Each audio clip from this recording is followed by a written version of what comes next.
All right. Cool. All right. Greetings, Facebook. This is Sean Patrick Green, Great Lakes Christian Film Festival. I don't wear glasses normally, but this is the industry panel here at our festival, and we have some great guests. First of all, from left to right, you're on my left. Go ahead and introduce yourself so everybody knows who you are. Hi, I'm Sabrina Penny Young, and do I talk about myself or just Talk about yourself. Talk about myself. a lot, yeah. Okay, hi, I'm a composer and I do post-production work in animation, and I've been doing all of that for about 20 years. And I've done everything from an animated sci-fi opera to I've written over 200 to 300 pieces of music, and I have dozens of film projects that I've done, and they've been done on 5 continents so far. I've got 2 more to go. And I'm really into music technology, and I'm really into filmmaking, and just kind of doing cutting edge kind of work, and new media. So that's pretty good. And I have 2 kids and an amazing husband who's at home with them. There you go. Hi, I'm Doug Miller. What am I? I started off in 1970 in television and then film. I worked my way up through grip, electric, lighting director, and then probably I've made more money as a director of photography than anything else. I've directed, done a little bit of writing, a little bit of voice work, and that kind of end of things for the last, since 2012. The Lord has positioned me at Liberty University and in the Cinematic Arts Department there teaching filmmaking. And while at Liberty, though, because all the professors are working professionals, I've done 4 feature films and a short and a pilot. And then after this panel, actually, the short is showing over in the other room. So I have more war stories than you possibly have time or care to hear. But it's a heck of a lot of fun. It's been a great adventure. Your turn. My name's Greg Robbins, and I'm a filmmaker. That's like way too simple. So how did you get into it? I don't know. I've never done anything else. So it's all I've ever done. Been an actor and a director and a writer. Are you from just Buffalo? Los Angeles, born and raised. Very cool. Are you interviewing me? Yeah, I think Doug turned into the moderator. There you go. Well, somebody had to. There you go. What part of LA? North Hollywood. And then when I got a little older, Granada Hills. Gotcha. What brought you to Buffalo? You used to know that I'm asking questions.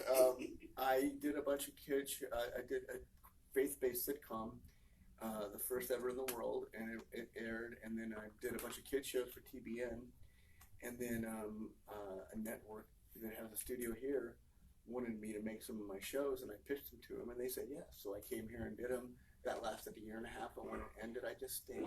And I love it here. I love Buffalo.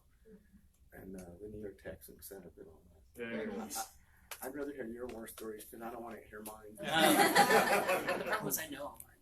Yeah. So that's why I want to hear. I don't want to know mine. What do you want us to talk about, Sean? Okay, well, I'll just interject real quick. Facebook is just watching you guys, but I'll come behind you. That sounds good. So, all right, so our guests are kind of a plethora of information, various backgrounds, various talents and skill sets, and they're actually all tied to this area in some way, form, shape, or form. He's more of an original, and these 2 are a transplant. But they have so much different types of skills that it would be the greatest opportunity for all 3 of them to give a little bit about themselves. And I don't want to rush anybody, but do you have a time constraint? An out time? I'm okay right now. Okay, good. Because he just wrapped something locally called Diary of a Lunatic, right? Yes, sir. So if you can, talk a little bit more about that. I was more interested in the animation, his war story. But We're going to do all of that. Okay. Trust me. We just finished shooting 6 episodes of a fantasy TV series called Diary of a Lunatic. A few years back, we made a movie that was originally titled Diary of a Lunatic, and then we changed it to True Calling. And the distributor didn't like it and changed it back after we got a distributor. So now then this is basically a follow-up to it, but then last year I did a 5-episode TV series called The Dream Factory, and they're all tied together. What I've tried to do is build a brand and a franchise. And the good thing about that, we're told that we're the only independent film company that has ever done this. The bad thing about it is I was trying to find out from other people how they made it successful, only to find out that nobody's ever done it that's on the independent level. So now I got to figure out how to do it without somebody making the mistakes for me. And that gets old. Yeah. For all of you that want to do this sort of thing, I made a lot of mistakes for you, and I was kind of hoping to piggyback off of someone else and not make them all over again. But we have the franchise, we have a brand, and we'll see what happens. Okay, so Doug's background, right now he's currently an associate professor. Actually, I got promoted. You're promoted. I have a new contract in June, Okay. full professor. So Good. he's representing That's awesome. Liberty University. So Doug, tell us a little bit about what you've done recently and tie it into maybe the project. Well, the department that I work for is really unique. What happens is students come in, they can come into the university, obviously transfer, but if they come in as freshmen, their freshman, sophomore year, they're doing nothing but their gen eds. And they're taking intro to screenwriting, directing motion pictures, and intro to cinematography and sound design. And then they interview to get into one of 60 slots, roughly, their junior year. Junior and senior year, they take nothing but cinematic arts. And the classes kind of blend a bit, and so they're never really quite sure when they're in one class or another class. So it's not a traditional kind of university, at 1 o'clock you go to this class kind of a thing. They work between 50 and 60 hours a week. The first semester we do what we call cycle projects. They're like 48-hour film festivals.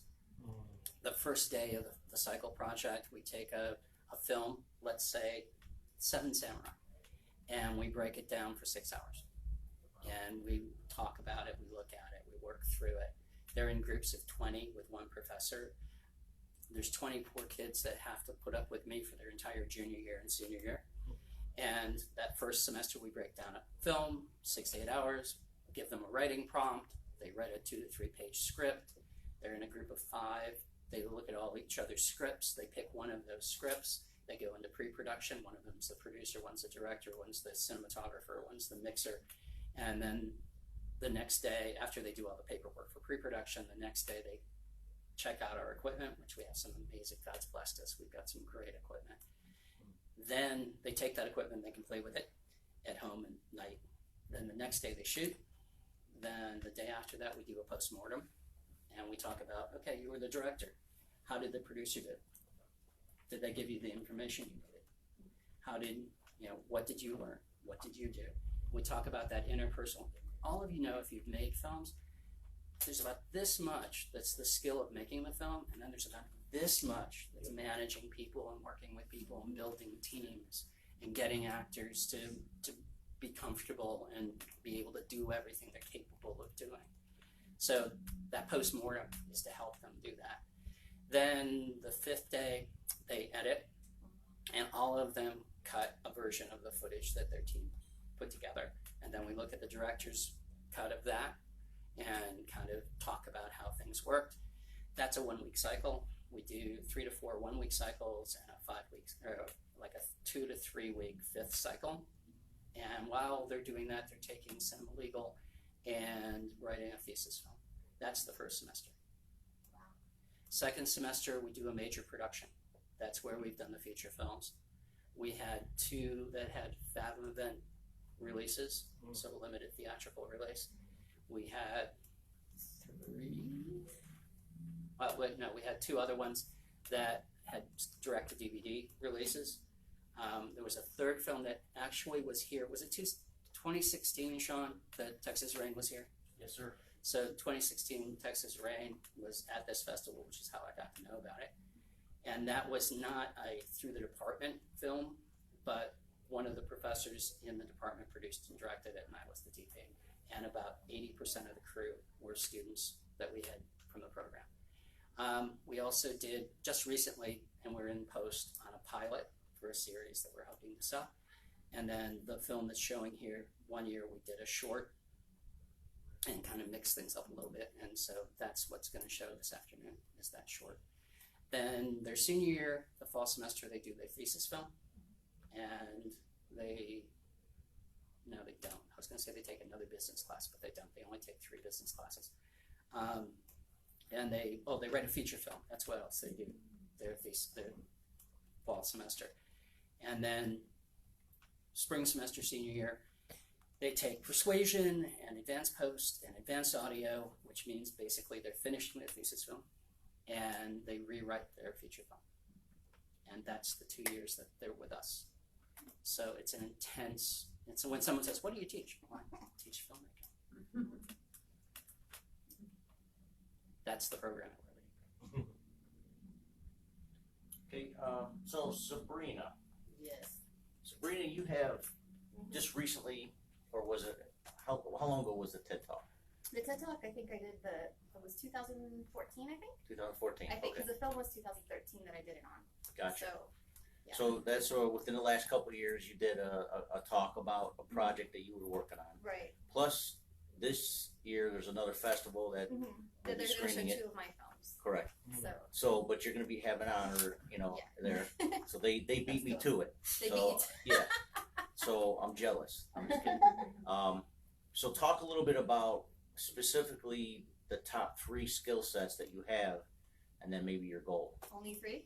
The top 3. And it doesn't include Just the cooking. top. I know you And have a human million. cooking doesn't count, You right? have a million things. I know. So Okay. the top 3 that really stand out in your mind. I would say, for me, obviously composition. I've been a musician since I was 10. So my bachelor's is in music composition, my master's is in music technology, which was really just an excuse for me to study film in the music department. And so my other friends were busy learning how to write a string quartet while I was busy making stop motion animation stuff in my dorm. So it was a lot of fun. So I write a lot of film music, obviously, and I can write for pretty much, I've written everything but a polka, I think, by this point. Why But not I polka? would, There's nobody's always hope. asked. There's always Nobody's hope. asked. I have written so much You're in music. Buffalo. Nobody's asked. They pay me, I do it. So, I'll pay you to do one. okay, Facebook. Anyway, so that's probably my first skill set. My second skill set, I'm just gonna put it as post-production. I'm a big computer nerd, so I do sound design, audio editing, video editing. I'm starting to learn how to do motion graphics, like visual effects. I also, I would throw animation into that as well. I guess that would technically be a third thing, I guess. I'm also a writer, so that's 4. And I'm an awesome mom. Anyway, so, but yeah, I would say the animation goes into post-production. I just kind of give myself that I do post-production because a lot of the films that I do as an animator, I'll write it, I'll cast it, I'll do everything but the acting except for some bit parts. Like, if I'm kind of stuck and I need to get some sort of bit part, I can do a convincing, scary old lady, and that's pretty much what I can do. Yeah, and then usually, so the project I did the TED Talk for, it's called Libertaria, the Virtual Opera, and it is an animated sci-fi opera that was created using an animation style that's called machinima, which essentially is an animation style based on video game programming. And I use a program called MovieStorm, and this was the first opera ever done using this particular type of animation in the world, which was kind of neat. And also it's probably one of a handful of original animated operas where you're not just taking Mozart and animating it, you're actually writing the whole thing. It's a very sci-fi, insane kind of journey. It's very video game influenced. And so I created that, but what was interesting about it, I'm really into new media, and I got my entire cast online. So I crowdsourced, I crowdfunded, I put out a call virtually. I had people virtually audition for me. I have only met one of my cast members because she's related to me, and everybody else I have never ever met. And I think we originally started with a casting crew of about 15 to 20. By the end, it had whittled down to about 12 because life. And it was really kind of interesting. So I did a lot of neat little tricks to kind of make it come to fruition. So just like a regular opera, if anybody does musical theater, I usually have an understudy. And so each of my main roles had 2 people. And then the fun thing was, because I was also doing the sound design and the video editing and the audio editing, I was able to kind of mesh people's voices together. So for example, one of the leads was split between a guy who's a famous indie rocker over in Seattle, and the other guy was a professor at Princeton. And the 2 of them had totally different voice styles, and I meshed their voices together into the song. So essentially, at one point, he's singing a duet with himself, and you hear the one guy with the really gritty rock and roll voice, and then you hear the the really operatic. I can't do opera. I can't sing. I'm a drummer. But yeah, don't ask me to sing. It makes you cry because it's so bad. But it was really kind of fun. So we did that, and we had all kinds of the crazy things, because when you do a film, Murphy's Law, it's something's going to go terribly wrong. And what happened in this case is that we had an animator drop out that was responsible for 20 minutes of filmmaking. So like 2 months before the deadline for the screening in West Palm Beach, I had to ended up animating half of it myself, when I had originally intended to be I'm the director, I compose music, and then I was like, I've got to animate half a film. So it ended up being about an hour long, when it was originally supposed to be an hour and a half, but it was an hour long, which is fine, because I think it's fine as an hour. And then it was premiered there. It was shown at Opera America in New York City. It was shown online everywhere. I got to do a TED Talk for it. And right now, I've been slowly working on pre-production of a children's opera that's a prequel to that opera. That's also going to be animated, but I'm doing the production a little bit different now, because I'm a little more mature and I have more things to do. But I want to actually, I'm on the libretto right now. I've got 2/3 of it written. And then I'm going to hire a local choir to create an album first. Then we'll do the animated film. And then I want to do virtual reality with it eventually, where it's an interactive opera. Laurie Anderson, which was really big in the 80s, was a big inspiration of mine, which I didn't realize till I was later, that I was like, oh yeah, I used to watch Superman all the time for fun as a kid. I don't know why.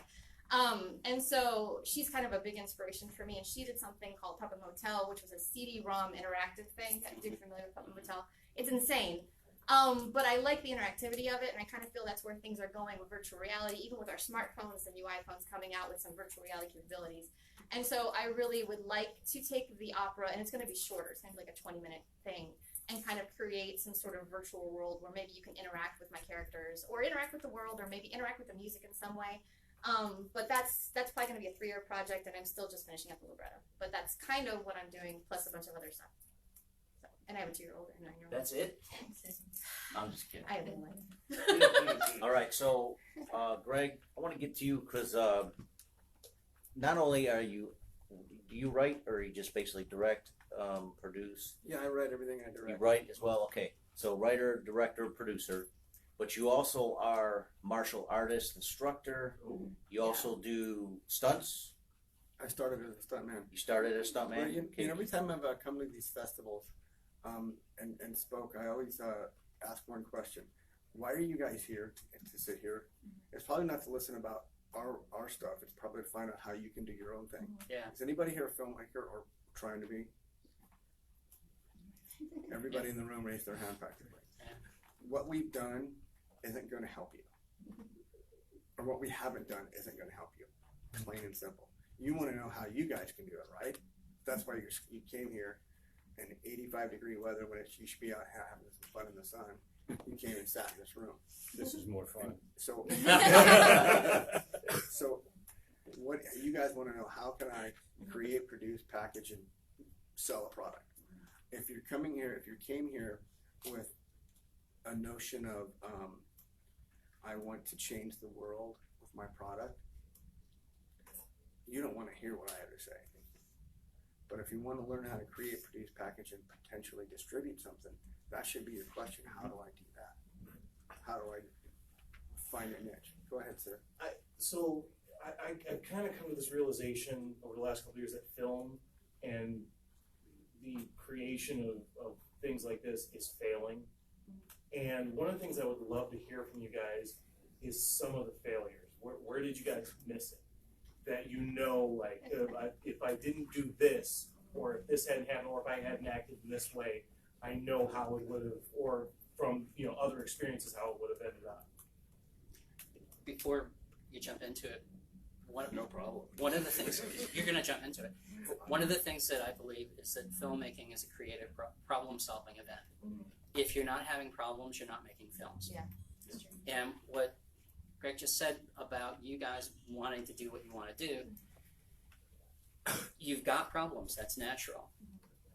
We need, as a community, to come to these things and share what John just asked about. What failures, what things have you done? What would you do differently? What worked, what didn't work? Those kinds of things. And I would like to comment, and I know we might be polar opposite, but I do think you can change the world with film, and I think you change the world with what you do. I think also too, for me, because I'm more on the creative aspect of things, I'm more on the artistic side. I kind of I work through grants and things like that to fund projects, so that way I don't go into debt for them. And I also am on cutting edge of technology sometimes, where essentially I'm experimenting with new art forms that maybe are not that monetarily, and they're not tied to the traditional systems. They're kind of tied to where we're going. But that's because I position myself in a way where essentially I can do that. So for example, last year I won a music award that's now funding possibly me creating my own studio and creating a new film and finishing the opera, and it allowed me to finish the animated film that's going to happen in August. And so essentially it's a different revenue stream and it's a different purpose, but it's because for me I am trying to change the world, and I am trying to change things and trying to present stories that maybe you don't see on TV or you don't see in Hollywood or you don't see anywhere else, but maybe the internet, because I'm I have a unique voice. I'm Latina, and I have a lot of experiences that hopefully nobody else has to ever go through in their lives. And so I kind of channel that through science fiction, which makes it kind of weird because typically you don't think of a person like me doing science fiction films and stuff like that. So I think you can change the world. At the very least, you can change the world of the people around you through what you do and through giving them inspiration. I know my project gave inspiration for other people to do other projects that would have never come around if they had not seen what I did on my, when they saw the TED Talk, they said, oh, you inspired me to do this. So never feel like you're not inspiring, even in the midst of humongous failure. So one of the things I want to have a conversation with you later about interactive and, Okay. and VR and Yeah, all of that. yeah. I've got one of the things I didn't talk about, and Sean I don't think knows, I've got a lot of experience with interactive, going good. back to laser discs. Really? And so CD-ROMs, laser discs. See, I started doing the CD-ROM thing, but then the technology just kind of died, and I didn't pursue Well, it. there's a new world that, Oh yeah, that, yeah. that you're aware of. But Yeah. see, this kind of thing is about that kind of thing.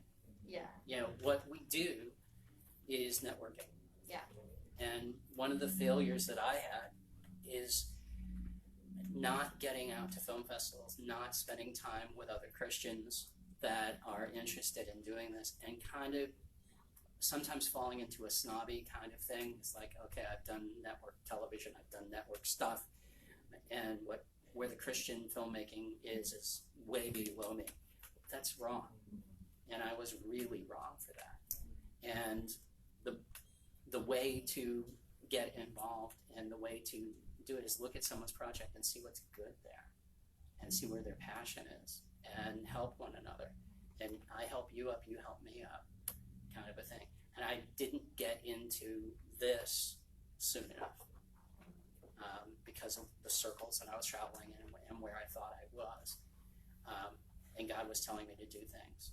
Another mistake that I made was God has shown me and given me ideas and given me projects, and I went, oh, I can't do it because of this or that, or I don't have the money, or I don't.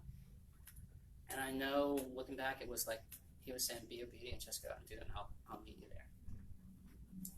And don't be afraid to fall on your face. And there was a period of time when I was afraid to fall on my face, my ego. Everybody was saying, oh, you're so good. And so it's like I didn't want to fail. Failure is important. Do you want to say? I think you've got something. I'm good. Chris? Yes, Professor. I'm completely on board with everything you said. I would just add, it was almost like you were reading my mind or something, because you had mentioned, I would add like maybe critical thinking to that. But some of the things that you said that you should do if you want to go out there and make films is I don't know. I guess I got to take my hat off to you, because you're obviously the senior one in the profession. professor and stuff. It's but- just because I'm but- old. but I'm just, I think exactly like what you just articulated, so which is a great affirmation. But also, I think you're definitely onto something as well with the interpersonal skills and communication, networking. I just showed a documentary called The Blue Light, kind of based upon my own small Christian production company and so on and so forth. So anyway, so I went through a lot of these type of things that you have mentioned yourself, Professor. So I mean that's awesome to hear from you. You know what I mean? I almost wish I could like record that and say, Professor said this too. But I think it's I think that's really the important thing. But you get training. I always encourage training too. But go with on the job training too if you can. Find those other guys or gals that are out there, even if they haven't been doing it that long. Shadow them. See if you can learn something from them too. And so you don't have to spend bundles of money, to get started. Take time to get that learning curve in. Because like for me, for example, I started off as an actor and a voice talent, and I spent several years in the industry before I even conceived of the notion to become a writer, producer, director. But it came a few years later, so enjoy that process and enjoy that part of the journey, and just soak up as much as you can. And like you were saying with some of these other folks network, just join any of those clubs or organizations that are in your state. For me, it's the Virginia Production Alliance. Yeah. I'm sure there's some stuff that's got to be similar in New York, be it New York Film Office, New York Film Commission, whatever it is. Because a lot of those things are free resources for you. And these are folks that have been doing stuff for years and years and years. So, just utilize all of those freebies and do your Google searches. You'll be amazed what you can find. Chris, one of the things that I'm going to throw it out, and I'm hoping that he disagrees with me. I wasn't paying attention. No, we'll do a debate then instead of a panel, right? Oh my That would be gosh. fun. Throw down the gauntlet. There's what you do, Yeah. and then there's how you do it. Right. But more importantly, there's why. And what we do is business. What Greg was saying is absolutely essential. And learning the business, because you're not going to be able to sustain it if you don't know the business. Exactly. But what we do is also an art. And one of the things that I'm going to be recorded, so I got to be careful what I say. One of the reasons why I dislike a lot of Christian films is because the people are preachers and they're not filmmakers and I artists. agree 1,000,000% with you. Really? Yep. You finally, I'm hearing something that I'm going to agree with right now. There you go. Amen. Yay. Thank you, God. Yeah. See, I promised a few people that I would behave, but You're I want you to know awesome. that you started it. Okay, good. And I'm like a shark right now. Good. Well, okay, this is gonna. There's probably no one in the room that's gonna understand what I'm about to say. My favorite Christian filmmaker is Andrei Tarkovsky. Tarkovsky wrote a book called Sculpting in Time. He has a whole different approach to film, and I'm reading it for the 4th time, and I'm highlighting it, and I'm learning things. And again, I'm older than dirt, but I learn new stuff all the time. If you want to be a great writer, you got to read. If you want to be a good filmmaker, you got to watch good films. Yeah. And we need to elevate the art and the craft of filmmaking as Christians. 100%. I know we had talked earlier, because I'm a composer first, and one of the things that, as a composer, you study centuries and centuries of Western art tradition. And one of the things that I don't like right now, and of course I'm not saying right now as a contemporary, but as in the history of contemporary Christian film per se, is that traditionally back in the day the church was the fountain of the arts and music and Patron. as exactly, and And if you wanted to, because the thing is, if you think about even just stained glass window, you had people that attended church that they couldn't read or they didn't understand Latin, but they'd see these beautiful works of art on walls or a stained glass window, and they'd understand. There was some visceral beauty to that connected to them. And what has happened is that today, especially in, I would say, the American brand of church is what I would call it, like the American brand of Christianity, it's all about selling, and it's this McDonald's mentality. And so essentially, our Christian film industry has... Sorry, I was about to throw up. Oh, I'm sorry. Yeah, McDonald's kind of does that to me too. Yeah. Anyway, but it's essentially where we became a copy of a copy of a copy. So like I'm a musician, and Christian music, I know a lot of friends would like it and listen to it. And I would sit there, and as a musician, I was just like, yeah, but that sounds like what we did like a decade ago. Mhm. You know, why are we doing that now? We should be the cutting edge. We should be the ones telling the new stories. We should be the forefront, the leaders of what is going on in the arts, whether it's filmmaking, whether it's music, whether it's visual art. We should be still kind of doing that. I think part of it is because we've kind of taken the reason why we do the art, and we have kind of made it money is a god, and that's part of our society here in the United States, where money is our god. And so I think that's part of why we have this McDonald's mentality, and why, like, you know, a lot of the films that I remember seeing, there were Christian films, so-called Christian films, like, you know, when I was growing up or as a teenager or whatever, a lot of them were just cookie cutter, like we were saying, Hallmark movies. You know, they're just kind of the same thing over and over again. As a Latina, I never saw anybody that looked like me, ever. And I also did not see strong women. The women were very flat, 1950s beaver cleaver, whatever they call them, kind of characters that were like, hey, here's my, you know, cornbread. Anyway, and so essentially, you kind of, you know, I just didn't see my stories there, you know, and what's happening too is because with the internet and digital age, essentially we have an international audience before us. They're not going to fit this tiny little cookie cutter idea that maybe made sense in the 90s, but doesn't make sense now. And so I think that for me, at least, that's where we need to go. And that's why when I found out you were from Liberty, I was so excited. My husband graduated from Liberty, so we get the magazine. I've been keeping up with the film department. And I was like, yes, finally somebody gets it. We need to have good writers. We need to have good production. We need to have good stories. It can't just be stuff made for Sunday school class for a very small group of people when we have this amazing international, global, you know, digital age where we can just reach each other across the world and connect and just create these great things. Doesn't it say something in Scripture about voice and using your voice to praise the Lord? Exactly. As visual artists, isn't our voice Mm-hmm. our art? Yes. Well, I don't know. Mine's kind of scratchy, so. Ah, there you go. Yeah, that's true. You said a whole bunch there. That was pretty cool. I say a lot. Yeah. I had a lot of caffeine today. Greg, one of the reasons why I have you here, I've been wondering that. because of, I'm not a Christian filmmaker I know you're not. at all. You're a Christian. But I am not a Christian filmmaker. I don't believe in Christian filmmaking. I don't believe in the people that run it. I'm not their friend. I'm not even a good Christian because I've never once pleased them.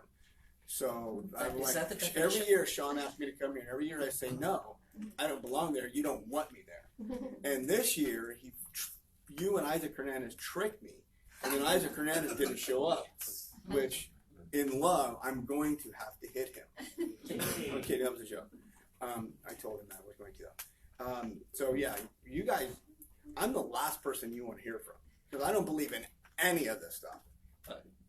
I'm sitting next to him, and again, maybe I won't have a job at Liberty after this, but I don't believe there is such a thing as Christian universities, or Christian books, or Christian music, or Christian film, or Christian television. Christ didn't die for any of those things.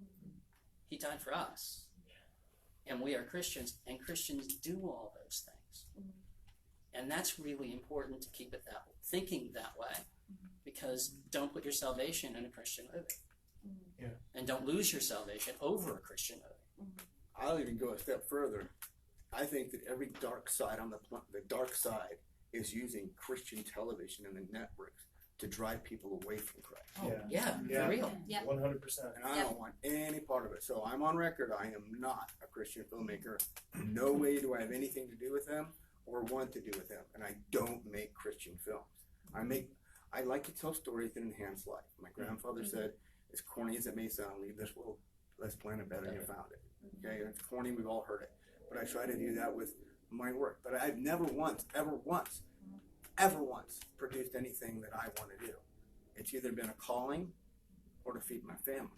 Mhm. So I learned my trade. I'm a laborer, Mhm. like you two are. You learned your trade. Mhm. And I think that the faith-based world, I'm sorry, I just got a mini throw up. It is all about It's a putting marketing out ploy. crap as fast as I can. Nobody wants to pay for it. Nobody wants to give you a dime to make it. And I'm telling you right now, another reason why you don't want me here, all I've managed to do in the faith-based world is piss them off to the nth degree. So I can only tell you how to make them angry, to make them yell at you and call you names and even give you death threats. Oh, wow. So if you want to know that, I can tell you how to do That's it. why you're here. But Believe it or Greg, not. but Greg, you made Hope for Christmas. Well, yeah, I was a calling. I made, like I said, Pastor Greg, a Christian sitcom. That was a calling. I did it, and I was, over those years, prior to it getting sold, I got death threats. Every Christian network, I thought my name was You're Nuts for a while. My agent dropped me. Said Christians didn't want you because it had comedy in it, and Hollywood didn't want it because it had Christ in it. And so, and then when I finally did get a man that believed in it, Dr. Ron Hembry, God rest him, and we went out and did it. You would have thought I started a war. I killed Christ myself. We had one phone call, and he brought me up in his office and said, I want you to hear this. First phone call was after it aired. And guy was praising it, left him a message, just loving every minute of it. The next one called me everything in the book for doing that, and blasphemy and all this stuff. Hell, I don't know. I wasn't paying much attention. I just know that whenever I hear this stuff, and this right here that we're sitting here, I saw the same dang film festival cookie cutter over and over and over and over again. 2004, 2000, what is this? 2000, almost 2020, and it's the same bull over and over again. Learn your trade, whatever it may be. Do it the right way or don't do it at all. Don't break out a camera unless you know what you're doing. Amen. Get the right people behind it and in front of it. And first of all, find the niche, find buyers, and make money. If you're not making money, you're not doing it the right way. And if you're not making money, nobody's going to watch it. So how are you going to get your message out there? Hell, I don't know. I've never had a message to get out there, because nobody's ever bought anything or wanted anything that I wanted to display. It's all about a calling or feeding my family. My wife has this, she's a mean person. She insists that we live in a home and we drive cars. And you eat My kids, I know they're horrible. They want to eat every day. I don't know what the hell's up with that, but But they yeah. do. So if you want to make a living, make a living. If you want to be artsy and do what my passion is, I don't know how to do that because I've never gotten to do what I want. That's more than I thought I would say while I was here. John has, No, listen. Okay, for real. Before anybody more questions, Greg, this is why you're here. You don't realize who I am. You really brought me here to piss people off? Yes. But you didn't. No, you're No, not. No, Two people left. no. The truth is, you haven't done your job well And the enough third yet. one's getting up. no, Greg. You are insightful. That's really what's most important, because a lot of people have the misconception that if I make a Christian film and it's really good, I'm gonna make it and I might even make some money, and that's farthest from the truth. So I want your perspective, and I want people to hear from you. Okay, From well, your like story. Mr. Donna Marie just said that I Go made for it. Hope for Christmas. Okay, like I said, I had this sitcom and it was a Christmas special, and it aired 60. The TV series has been on for a long time. Well, in that series, I had obviously everybody has a Christmas special, right? Yeah. And it did really, really well. We sold like 10,000 VHSs and like that, and a network wanted me to reboot it, and I told them no 3 times because I don't like Christian networks. So I turned it down 3 times. And then I got a little bit, they were going to give me a little bit of money to make it. And I said, well, okay, how about if I do a reboot and put my son in it because I'm too old, have him play Pastor Greg, which he's a good actor. And I did, and I said, okay, but I'm going to rewrite it and I'm going to take Christ out of it. For sure, I thought they would tell me no. What do you mean? You're going to take Christ out of it? I said, I'm not going to make it a faith-based. I mean, or I can just hang up the phone. I can go back to doing what I was doing, which was nothing, and I was enjoying it. So they said, okay, well, they want a script approval. So I let them read the script. Within 3 hours, they got back to me and said it's fine. But it is not faith-based. You know what it is? It's just a normal show that people are going to like, and if they get a little message out of it, fine. If they don't, fine. If they get a little sniffle, that's my job. But if they get a little chuckle, that's my job. That's what I get paid to do. Okay, I'm not here to change the world, nor do I want to try to. And now it's out there, and people are liking it, and hopefully it'll continue on. But at no time did I ever want to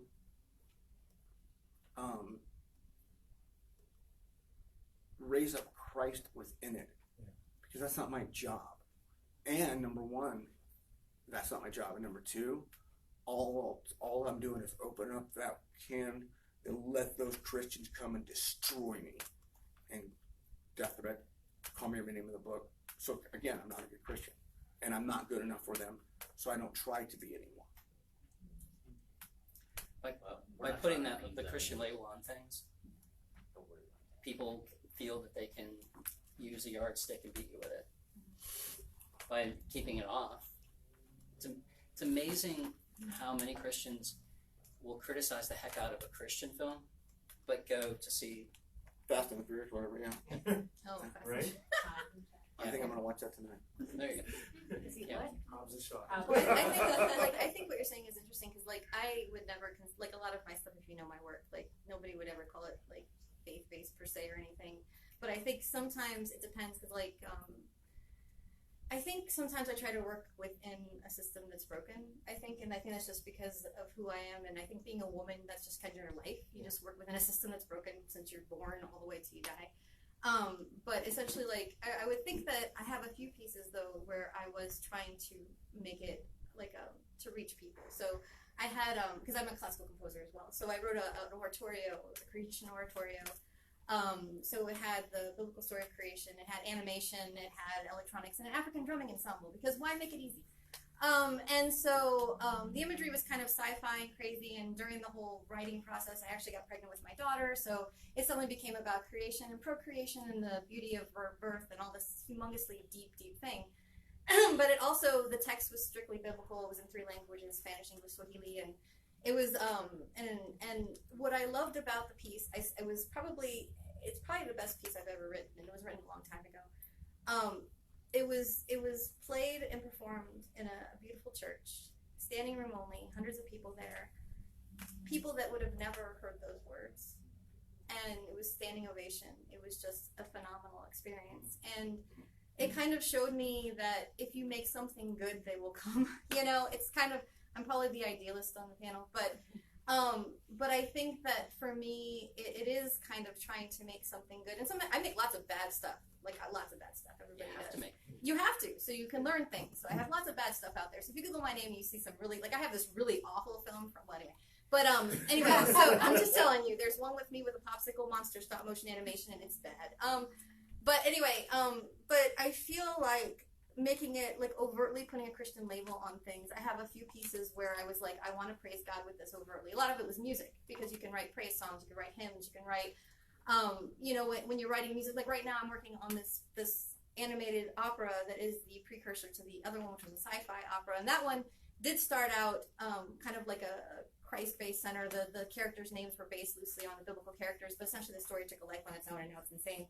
But, you know, this one, for example, I'm writing in a character, and it's the abuela, and she is going to do, I haven't written it all yet, but she's going to do a prayer to God in Spanish, because I'm pained by what's happening right now at the border, and I want to just kind of put that into words. And for me, like, it's going to be a cry out to God, and I'm kind of rewriting some of it where originally it was supposed to be an orphanage, and now I'm rewriting the kids are going to be somewhere else. And for me, it's going to be, it is going to be like a cry out to God and stuff. And so it might not come, it's going to be like 3 years down the line, it's going to be done. But, and I already remember my point, but essentially I would not call it a Christian opera. It won't be a Christian film. And if I do virtual reality, it's not going to be Christian virtual reality. That'd be weird. And stuff. But essentially it's got a deep, deep place inside of me that I'm just trying to make it a prayer. and it might not come out that way by the end of it because everything I do has robots and zombies. So, that is just how I write. But it is coming from that place, and so I think that yes, I think putting something saying this is a Christian film, this is a Christian, I think it does kind of limit you because it should just be what you create, and it should be good enough. It should not just appease some sort of easy McDonald's version of what is supposed to be a Christian. And then, like I said, I think it's a very specific American Walmart brand of Christianity. Like, it doesn't need to fit that. It needs to actually fit what you talked. Like, it's this, And so, anyway, did not mean to get emotional. But anyway, But yeah, but let's yeah. open it up for some questions. Go ahead. definitely. I had a question for Greg. Yes, ma'am. I want to talk to me about getting financing. Do you do streaming platforms, distribution, just in your indie world of filmmaking? Which way? How do you start that? Do you start it before you write? Do you start? Just kind of give me your experience. Nobody buys paper.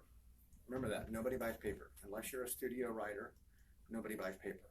So if let's say you have a movie, put together, I was doing this 15 years ago, now it's the norm.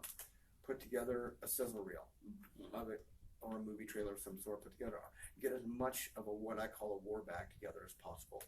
A poster, names behind it, a director that people trust behind it, something to show them. You can't just walk in and say, I have a really neato idea for a movie. No, you get people that find actors that will like your script, that you can afford, and get their name attached to it. It's a way big of a list before you have to spend. I have to spend a lot of money to this day to go and find the money. And it gets changed a little bit as I get more established. But I'm 60 years old now, and I've been doing this for a really long time, and I'm still having to do this groundwork for the most part. Selling your idea, and selling your idea isn't a used car salesman, but it's getting people to catch your vision. And to do that, you've got to have either a proof of concept or I disagree. Really? Totally. You just said you had to have a trailer. No, but to catch your vision. Okay. Okay. You gotta show them they can make money. Which And is lots catching of it. your vision. Oh, okay. In that case, yeah, my vision makes money. Make money. Catch your vision that this is a viable, scalable product. That it can make money. Then I'm back to liking you again. Okay. See, now I just lost two more. No, I think I lost. Thank you for I coming. enjoyed Yeah. it all. Thank you, sir. I just wanted to make a statement real quick to you, Greg, because first of all, I wanted to say I appreciate your authenticity. Yeah. Without that, we're not going anywhere. And really, Jesus was the one that started. He was so authentic. He lost everybody. Yep. I mean, even the ones that called themselves Christians. Mhm. So I can appreciate you just doing what you, like you said, called to do, but your gift is making room for you. And so I'm here just to support my dad, the picture behind you.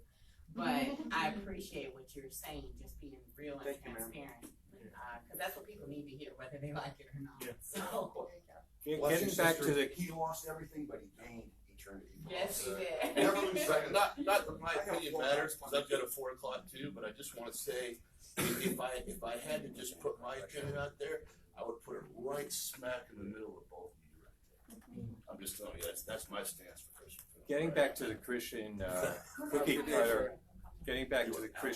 cutter, type of film that you talked about, we all know are out there.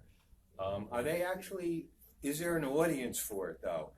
Are they distributing? Are they making money? Because I know there's this phenomenon called, let's say, PureFlix. I don't want to signal them out. They're the only one I know of. Is there a market for this stuff? I'd say there's definitely a market. There I don't know, has I'm not in it. historically there has been a market. Yeah. It's not the kind of film I want to make personally. It's not what I feel called to, and most of my life I've made money by making films. So it's not what I do. But I know from looking at Box Office Mojo and different tracking things, people are making money on it. Okay. But two things. One, film in media, the church and Christians have misused for 50 years. I don't think it's good for answering questions, and if you're trying to preach with it, you're misusing it. the second thing I believe is that we need to expand and understand what the medium is and what it is good at. It's good at entertaining people, and it's good at getting people to get outside of themselves. I could go all academic on you about shared experiences and all of that, and there's literature that talks about that, but film is an experience, and it conveys and communicates on an emotional level. And we need to understand that story is bigger than the script. And everything needs to point back to that story. And if you don't have a good story, all you got is a sermon, it's not going to be a good film. Amen, brother. Amen. So we're gonna hold the movie at 4 o'clock for 10 minutes, so we can take like two or three more quick questions. So, I personally have viewed Christian film, and this, I mean, take it as whatever, as a form of propaganda over the last like 15, 20 years from what I've seen. And that has really kind of skewed Bad propaganda. how much, yeah. I didn't want to be a part of it, and I made this last film a quote unquote Christian film, but I didn't try to force anything down people's throat. It was just the story of what it is. And my next film isn't going to be Christian, but, well, quote unquote Christian, but how important is it for you to hold your values within the film that you make versus trying to make something that appeases the Christian audience versus even trying to make money with it?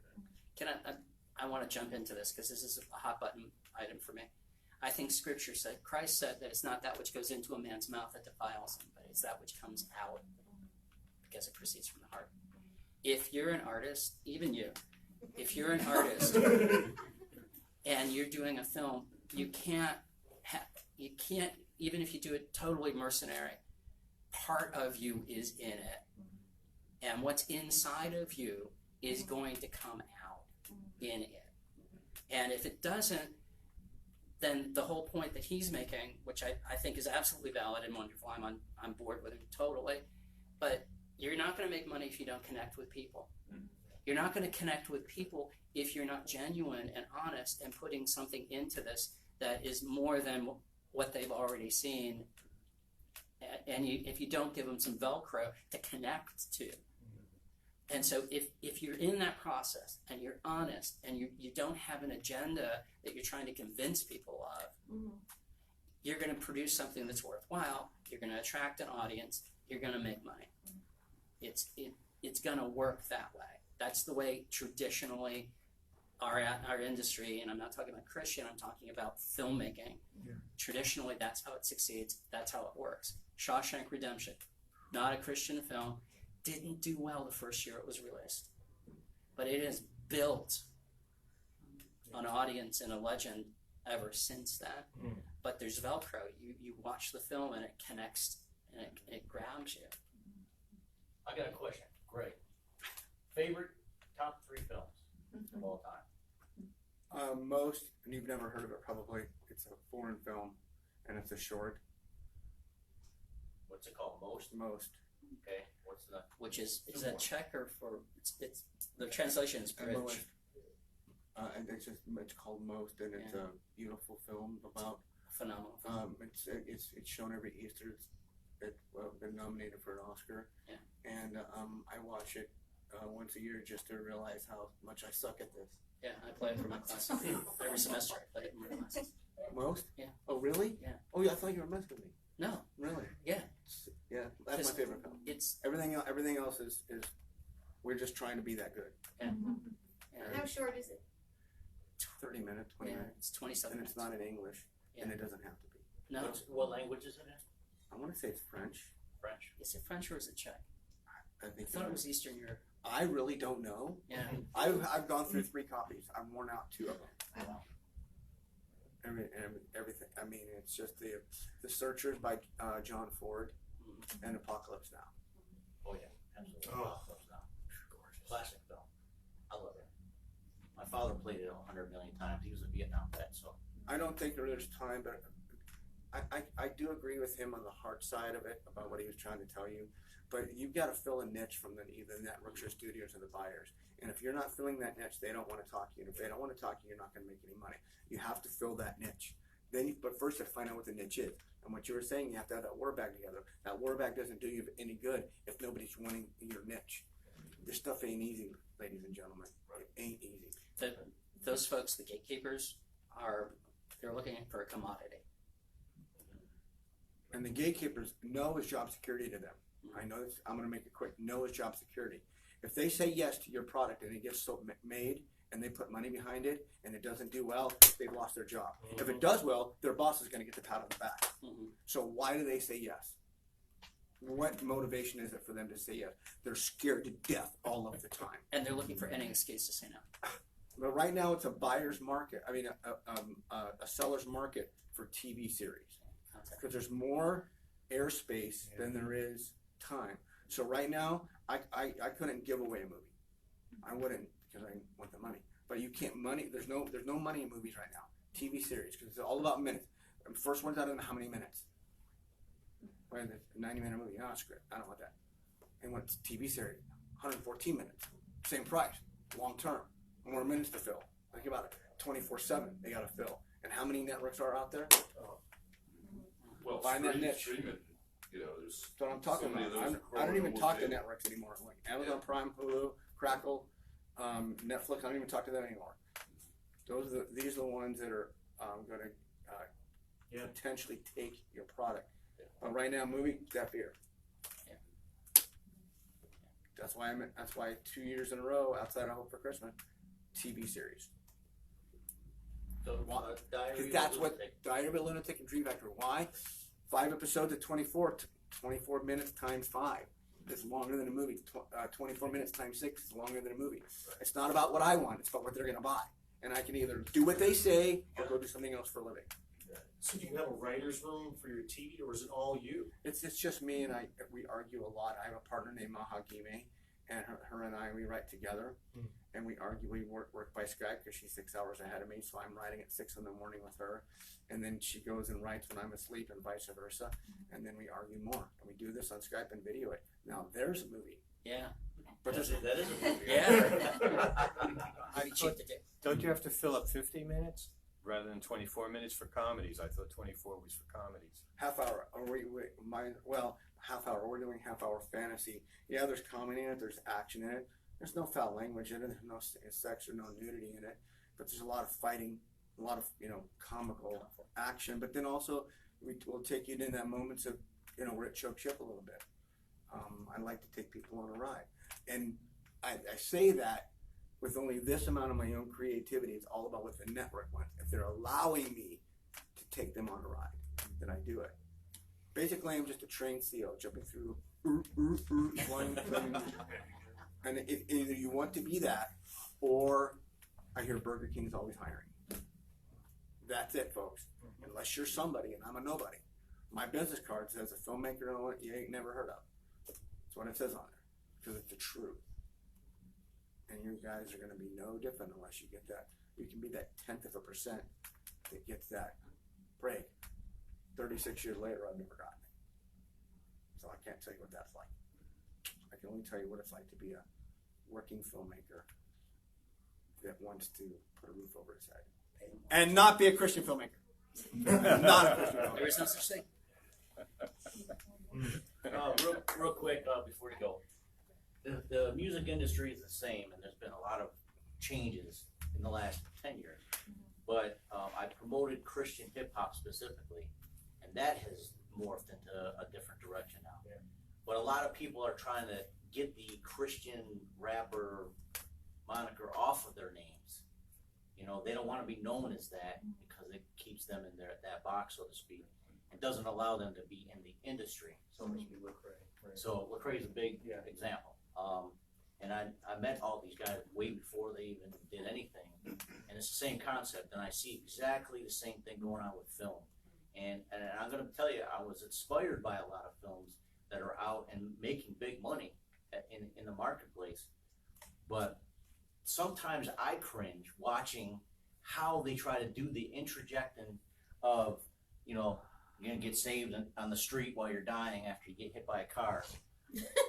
I'm not going to tell you what film that was, but if you've seen it, you know what I'm talking about. And I tell you what, I love the whole thing, until that moment, I felt like I started to cringe a little bit. Like, oh no, come on. You're gonna just play this like a sermon now and not like the story. You know what I mean? And I'm not trying to diss people. And I don't want to make people mad like Greg does.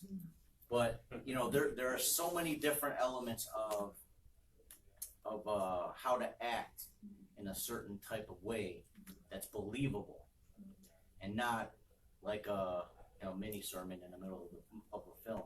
So that's the part that me personally, that's just me.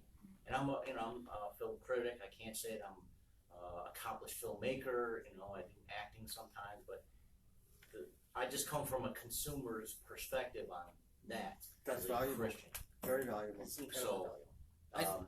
So how do you feel like the future of what's going on? Does anybody have any other questions? I have no problem delaying. That's fine. Any other questions first? Okay, I have a ton. we'll do the networking We side talk- of we things. talk. So, closing 3 minutes each. Where do you see the future right now for yourself personally, and your recommendation for anybody else doing what they're doing? Well, they're all looking at me. Okay. I was trying to be good. Ladies not- first. All right. For me personally, obviously, I'm right now. I was gonna say I never got to say what my biggest mistake was. So I'll just share that. It was not learning business when I was in college. As a musician, I was not required to take music business classes. When I was studying film, I was not required. I went and I learned a lot about my trade, how to make things, how to get things. I'm really good at grant applications, and that's usually how I do stuff for my things. But as for the business aspect of it, I am very much a neophyte in that. In fact, Miss Donna Marie over there is helping me get my act together because I'm finally realizing, oh yeah, I could save myself money in taxes if I, So it's kind of sad, and I should not be this far along and have no clue how to do the business aspect of things. So I would definitely say, especially if you are a burgeoning filmmaker, even if you're just doing more online social media kind of things, do the business classes, learn about just the basics of business, read books, find people that are successful. It's really boring. And for me, that's like, I just want to do art. It's kind of hard to kind of rein in that, but that's probably my biggest mistake is not doing that. As for the future, I'm working on, obviously, the animated opera. I'm working on trying to consolidate into a studio so that way I actually can finish projects under a business. And so I'm kind of doing the boring stuff too. As for the future, I think it's going to virtual reality. I know in my field, essentially, we're just kind of like cutting edge new media, music technology kind of thing. People are going into computer coding, design, virtual reality, robotics. And so essentially interactivity where, you're not just going to sit down and watch a movie, you're going to interact with it. You might have some sort of headset where you determine what the story and the plot is going to be. And they do that on a smaller scale now, but I think eventually it will become an entirely immersive experience because how are they going to get you to the theater? They're not going to get you to the theater if you're just streaming everything at home. They have to find a way to get you there. And so by creating these immersive environments, I think that's where we're going to be going. As much as how much I'm going to personally be able to get involved with that, I'm not really sure, but I know that I'm still working on animation, learning some of the stuff, and just hopefully I would like to get eventually into virtual reality in the future. So, but I don't know if I'm going to get there. We'll see. So. You will. All right, Might be a little bit time. Yeah, I'm every day I kind of pray and ask God what He wants me to do when I grow up, and I'm not sure yet. I'm in the process of developing and launching a blog called Patterns in the Wall, Messages in the Cracks, and it's exploring art and Christianity, and it's really a tool for me to explore things that I need to work out.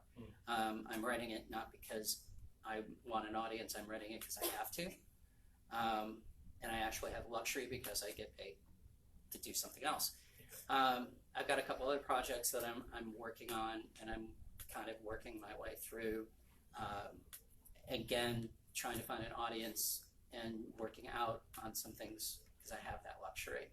I really feel very pulled to the community of Christian filmmakers and trying to, rather than just complain about it and say that, Christian film sucks.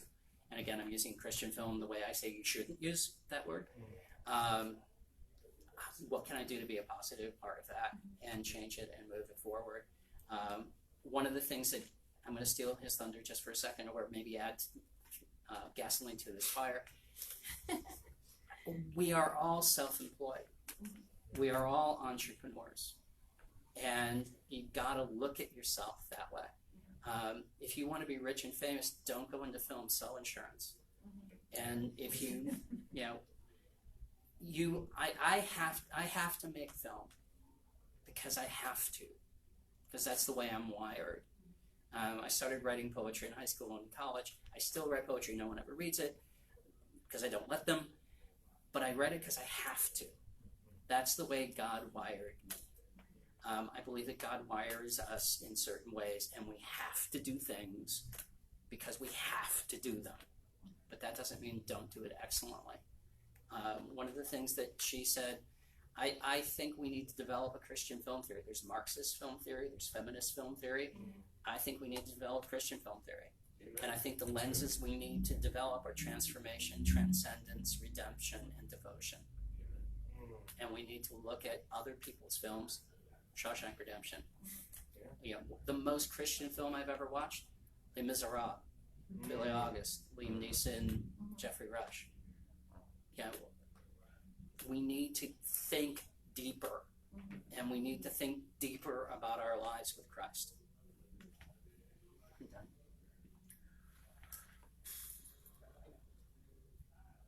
I just wrapped Thursday, so that may be my last day of work. If I don't sell this, so I can not tell you what I'm going to do next year. Maybe nothing at all. And the advice that I'd give you, I already gave you.